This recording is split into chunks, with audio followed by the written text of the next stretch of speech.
بسم اللہ الرحمن الرحیم۔ السلام علیکم۔ الیکشن کمیشن نے عمران خان کے وارنٹ گرفتاری جاری کر دی ہے۔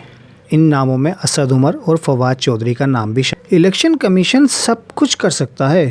مقدمات بنا سکتا ہے، نااہل کر سکتا ہے، سوائے گھر کی سبزی فروٹ لانے کے علاوہ سارے کام کر سکتا ہے، لیکن جو اس کے کام کرنے کا ہے وہ نہیں کرا سکتا ہے، یعنی کہ الیکشن۔ اسلام آباد الیکشن سے بھاگ گیا، جو بلدیاتی انتخابات ہونے تھے اس سے بھاگ گیا، پھر سندھ میں بلدیاتی انتخابات اس سے بھاگ گیا، ضمنی الیکشن جو کرائے، جو اپنے مطلب کی چن کر سیٹیں نکالی، اس پر بھی الیکشن کروا کے دیکھ لیے، اس پر بھی عمران خان نے کلین سویپ کیا، اور اس کے بعد سے تو الیکشن کمیشن الیکشن کے نام سے ہی بدکتا ہے، جس طرح حکومت بھاگتی ہے۔ اچھا، عمران خان پہ انہوں نے ہر طرح کا مقدمہ بھی کروا کے دیکھ لیا، دہشت گردی، توشہ خانہ سمیت سب کچھ کر کے دیکھ لیا، لیکن وہ کسی طرح قابو ہی نہیں آ رہا، تو اب اس کے وارنٹ گرفتاری جاری کر دی ہے۔ انہوں نے تو اپنی پوری کوشش کر کے دیکھنا ہے، ہر حربہ آزمانا ہے، کسی طرح اسے گرانے کا، دیوار سے لگانے کا، سب کچھ کر کے دیکھنا ہے۔ اب یہاں جو معاشی طور پہ دیکھیں تو یہاں ٹیکسٹائل انڈسٹری اور آٹو انڈسٹری، موبائل انڈسٹری آہستہ آہستہ ساری بند ہوتی جا رہی ہیں، اور اس سے وابستہ بے شمار لوگ بے روزگار ہو گئے، اور یہ سب حکومتی پالیسیوں کا ہی نتیجہ ہے، اور اگر سب کچھ اسی طرح چلتا رہا تو بہت جلد پوری ٹیکسٹائل انڈسٹری بند ہو جائے گی۔ اب حکومت کہتی ہے کہ ملک معاشی دلدل میں پھنسا ہوا ہے، کوئی ایک جماعت نہیں نکال سکتی، تو میرے بھائی اس وقت تو ساری جماعتیں ہی حکومت کا حصہ ہیں، سوائے پی ٹی آئی کے، جن کے بارے میں آپ ہی تو فرمایا کرتے تھے کہ یہ تو نااہل ہیں۔ اب تو آپ کے پاس ماشاءاللہ ملک کے قابل ترین لوگ، ذہین ترین لوگ، اعلیٰ اور عرفہ دماغ آپ کی حکومت میں بیٹھے ہیں، تو پھر آپ اب کس سے کہہ رہے ہیں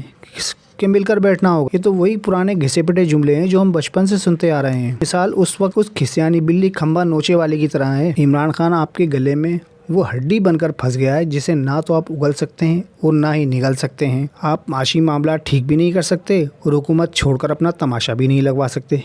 کیونکہ ایک بات تو طے ہے، الیکشن میں پی ٹی آئی بھاری اکثریت سے جیتے گی، کیونکہ سارے سرویز تو یہی کہہ رہے ہیں نا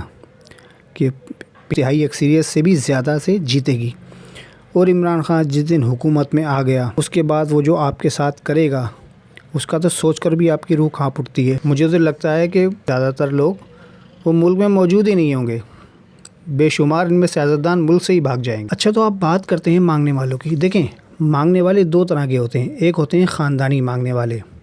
جن میں کام کرنے کو برا سمجھا جاتا ہے، اور ایک ہوتے ہیں نہایت بحالت مجبوری اپنی پردہ پوشی کا بھرم رکھنے والے، لوگوں کی نظروں میں آئے بغیر لوگوں سے اپنی ضروریات پوری کرنے کی توقع رکھتے ہیں۔ اس ملک کو 70 سال سے زیادہ ہو گئے آزاد ہوئے، اس دوران بہت سے نشیب و فراز بھی آئے۔ ایک وہ وقت بھی تھا جب ہم دوسرے ملکوں کو قرضہ دیا کرتے تھے، اس وقت کے حکمران غیرت مند تھے۔ عمران خان کے اگر 3.5 سال کی دور حکومت کو اس کی اچھائیوں اور برائیوں سمیت نکال بھی دیا جائے تو بھی گزشتہ کئی دہائیوں سے ہم مانگتے ہی تو آئے ہیں،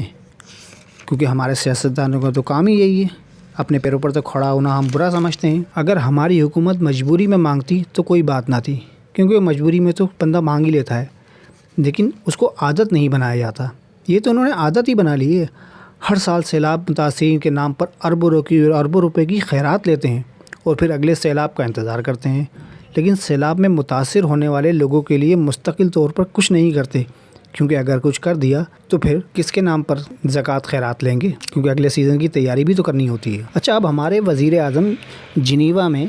3 سے 4 درجن لوگوں کا وفد وہاں مانگنے پہنچ گئے، جس میں اچھی خاصی تعداد صحافیوں کی بھی تھی، جن کا مقصد صرف انہیں سیر سپاٹے کرانا اور نوازنا تھا، جبکہ وہاں عالمی معیار کا کوئی لیڈر ہی نہیں آیا۔ او بھائی، یہ سب تو آپ ویڈیو لنک کے ذریعے بھی کر سکتے تھے، پھر کیا ضرورت تھی خزانے پر اتنا بوجھ ڈالنے کی جس میں زہر کھانے کی بھی پیسے نہیں بچے؟ جس ملک میں لوگوں کے پاس کھانے کی روٹی نہیں ہے، جہاں کم قیمت پر آٹا خریدنے کی کوشش میں 6 بچوں کا باپ لوگوں کے پیروں تلے آ کر اپنی جان سے ہاتھ دھو بیٹھے، اور اسی ملک کے حکمران سوٹ بوٹ پہن کر اتنا بڑا وفد لے کر مانگنے چلے گئے، کوئی شرم نام کی چیز ہے آپ میں؟ ٹی وی پر ہمارے ایک سینئر صحافی بیٹھ کر فرما رہے تھے کہ عمران خان عوام میں مقبول ہے تو کیا ہوا، اسٹیبلشمنٹ کو قبول نہیں، اور دوسری طرف ہمارے بیکاری دانشور کہتے ہیں کہ عمران خان کا کوئی سیاسی مستقبل ہی نہیں، اسٹیبلشمنٹ نے اس پر کانٹا لگا دیا ہے۔ پھر دوسری طرف یہ بھی فرماتے ہیں کہ اسٹیبلشمنٹ کا سیاست سے کوئی تعلق ہی نہیں، اسی لیے تو ہم آپ جیسے لوگوں کاری دانشور کہتے ہیں۔ آخر میں آپ لوگوں سے انتہائی مؤدبانہ گزارش ہے، اگر آپ کا تعلق مڈل کلاس فیملی سے ہے تو انتہائی احتیاط سے زندگی گزاریں، کیونکہ پاکستان کے تمام تر قوانین صرف آپ پر ہی لاگو ہوتے ہیں۔